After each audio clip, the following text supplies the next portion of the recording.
Hello again, friends. I am back for another episode or video. I don't know if you call it an episode of Simple Haskell. And in these next couple of videos, I plan to get into some of the most common extensions that exist in Haskell. And I'll admit part of the reason for this is because they're simpler for me to accomplish while I work on research for an upcoming series in Simple Haskell, which has actually kind of taken up a lot of my time. But I figured I haven't posted a video in a little bit, and I want to get to a point of being able to post a video every week.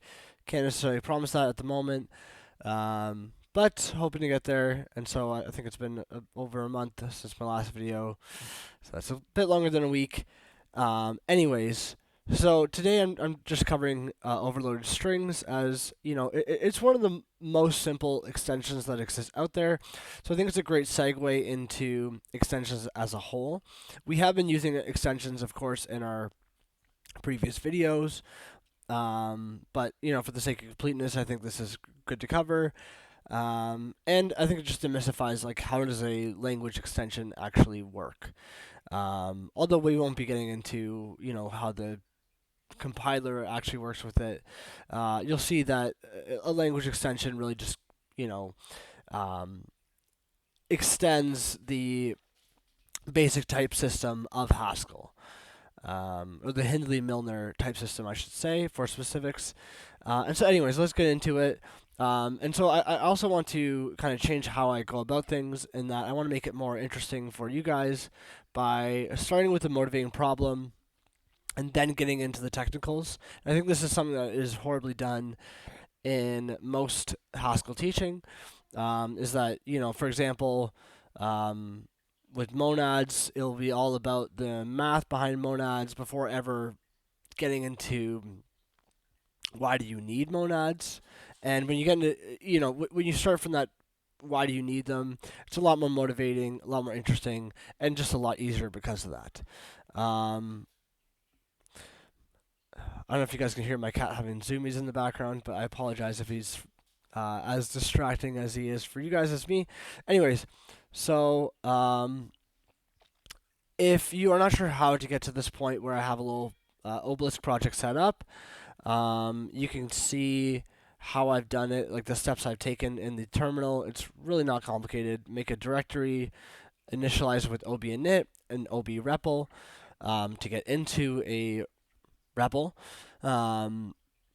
If you are not sure about Obelisk, I have some past videos on if you want to get set up with it.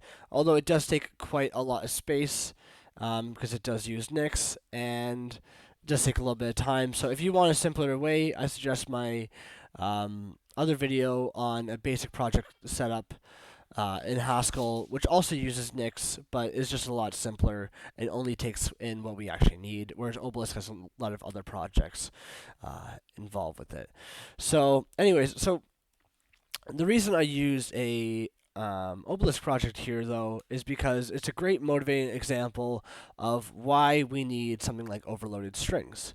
So the first thing I'll do is I'll show you guys what happens if we take away overloaded strings, which just comes with the template that we get from ob init. So if I say reload, it's going to have a bunch of complaints about. Actually, that one's not as helpful.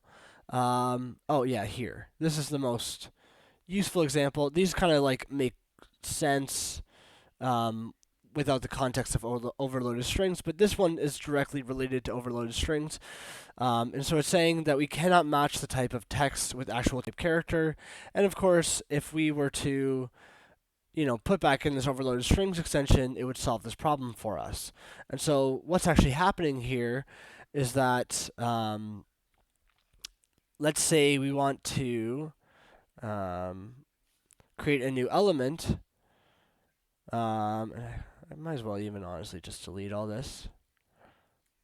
And I wonder what does that give me. Oop.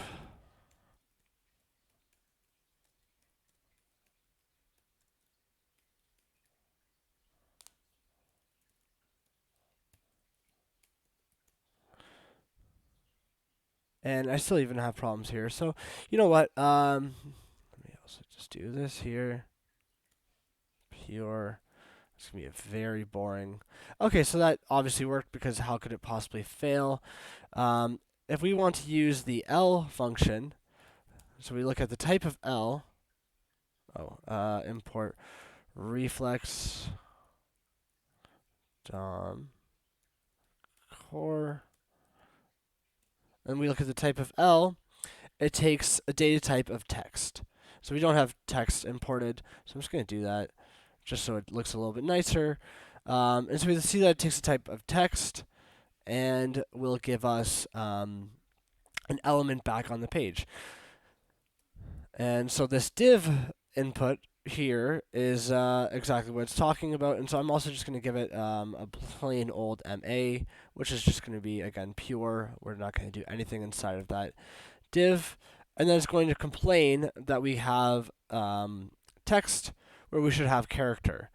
And so this is a solvable problem because all we have to do here is we say, do we have text imported? We do. So we can say t.pack div.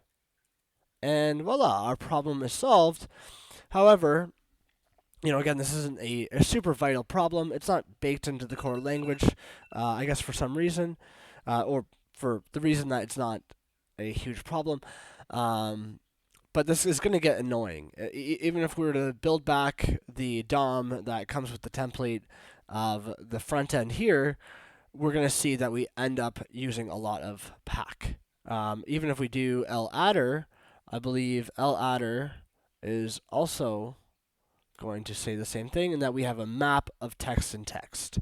So we're going to have to continue to say, text and text, or I guess we could do some sort of, F mapping on a list of strings that would give us that result. But that's even just still a ton of extra work, and it's going to result in a lot more code, and more code for someone to look at and understand when trying to maintain our code.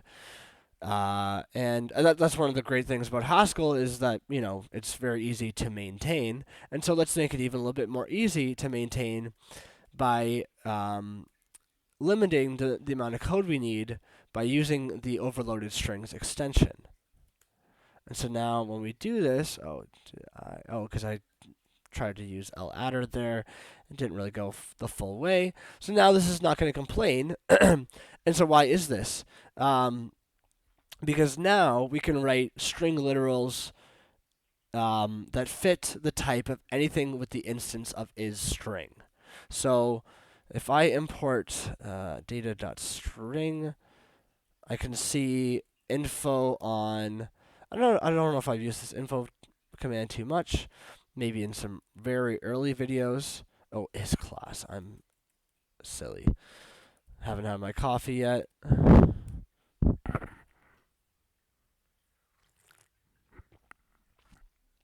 So what this is saying is that isString is just a class that takes something from a string to the type in question. So in this case, we would have an isString instance for text. And we can look at that by, if I show my browser here. Oh, okay. 1 second. I am just going to show you guys everything as I am in a bit of a I don't think my browser is working because I have multiple other browsers open here to do that gaming research. I don't want to get rid of my tabs, but so all this is saying here, and this is the actual OverloadedStrings extension page, and you can find information about any of the extensions through this domain here, but what I actually want to show you is, and actually, I could show you what with data.ByteString, we see that, and so of course we're using, text in terms of our reflex code, but let's say we come across a different package that uses a lot of byte strings, right? So it just has like a billion functions that take a byte string as input. We can look at, or we can use the overloaded strings extension to just write string literals that are going to be interpreted as a string, or as a byte string, in the form of a string literal. Whereas normally it would only be a string or a list of characters, because that's what a string is. And so here, all this has to do is create a function called pack cars, which I won't get into because it's a little bit more complicated and irrelevant to the high level discussion we're having. But this just tells us how to take a string and turn it into a byte string. And we can see this from hovering over and seeing what this type simplifies to. And so the one problem that happens with this is you might think of, does that show Emacs? That will show Emacs. The one problem that does exist, though, is what about... Oh, but this won't show me. What about when we... what about... So the Haskell compiler, it's not so much about us, sorry, but the Haskell compiler will call something ill-typed if it does not know the type of it. So if we didn't have any default notion, then this div here, or rather this string with div inside it, is going to give us an error saying ambiguous type error. And so how we can do that is or how Haskell solves it is by defaulting. And so the same thing happens with the num type class as well. I believe that it defaults to a int, just a plain old int like this. And same with the overloaded strings extension. Unless the type is forced to be something else that helps the Haskell compiler infer what the type of the string literal is, then it will default to being just a plain old string. So if I said show string, let's just do this. Is of course going to do that, and if I believe this should give me that this is a So this is, I use a type hole in order to do this. I'm saying it's of type some hole. So this will now give me a type error saying what the actual type is. And I can see that it believes it's a type string. And so I believe this will happen even if I say set x overloaded strings. So this is how I add overloaded strings in the terminal. And it still thinks that it's a character. And that's because of default types. However, if I was to say, unpack, so unpack being from the text package, and I don't have that imported yet, so let's do that. Import data.text as t, and now I'm going to say t.unpack. And so it's now, of course, inferring that it's of the type text. And that's because of the function that is being applied to the input of this string. I suppose I could have chosen a better string literal to make it less confusing in how I say that, but yeah, hopefully that makes sense. And so really what this means for us is that if we want to have a, I'm going to actually set the prompt here as well, just because this is starting to get on my nerves. Now I just have a little small prompt here. If we want to create a instance for ourselves, we just need to say instance. And actually, I'm just going to do this in the in here. we'll create our new type wrapper. So let's say we have, for example, an email, and we don't just want to pass it around as a plain, string. Like, here's the bad way we could do this to start with, and I've done this many times in the past, is we say type email is string, so that, we pass in email as an argument to a function, but, it's really just a string. And now, the better way to do this is to say that the new type email is of type email with string.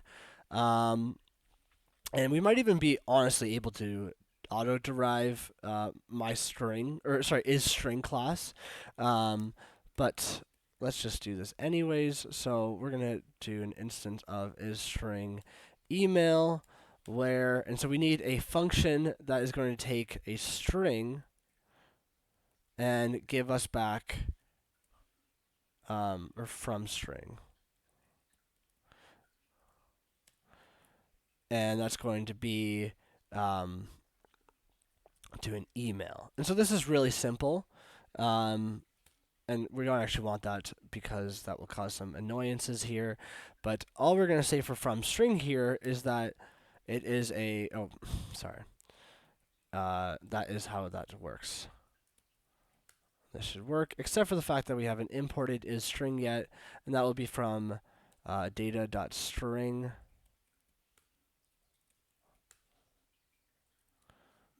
And we don't actually, that's just pseudocode. And so see, that now works. And so how can we test this?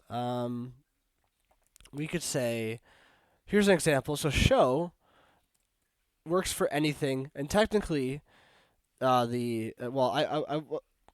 shouldn't get into that yet. I will get into that in a future video. I will come back to show. You'll see why. But show takes anything that is of the instance of show a, and turns it into a string. And so the same thing actually works with print. We can say print. And so let's print our email. And so it should print out as email wrapped in, or a string wrapped in the email constructor. And so we're going to say print, galen.sprout@gmail.com. And we are now going to say that this is of the type email.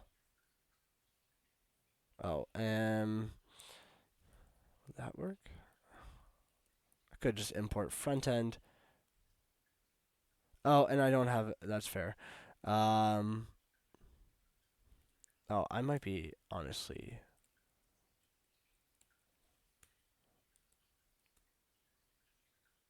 Oh, no, that worked. Okay. So, I didn't really realize that the connection between show and is string. It kind of seems obvious now, of course, but really, so I guess it starts from, our code, which we're coding in terms of string literals. That will be, I'm telling it to interpret it as an email. I have this annoying front end here. That's because it's in my front end module, and I haven't been not lazy enough to import front end as a module. So it's really, this is what we're looking at, is that I'm saying this is of the type email, and it's from the front end module. And that will turn this into an email, which is then of type string. Or sorry, is then an email has a show instance, which we can then print. And so we're just kind of actually using that in a tangible way.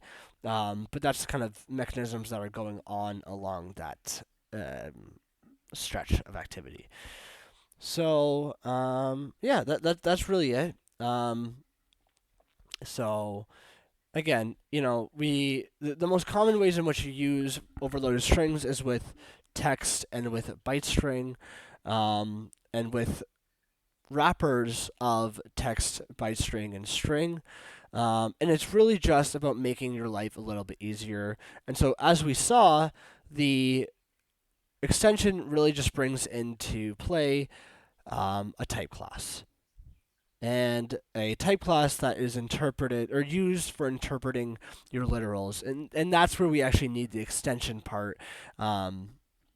But it's just working off, again, the same core basic mechanics of Haskell. Again, we will see that some of the language extensions that we do come across are a little bit more complicated in terms of what they do, but they're still just that core idea of building off of the basics of everything we've learned so far with Haskell.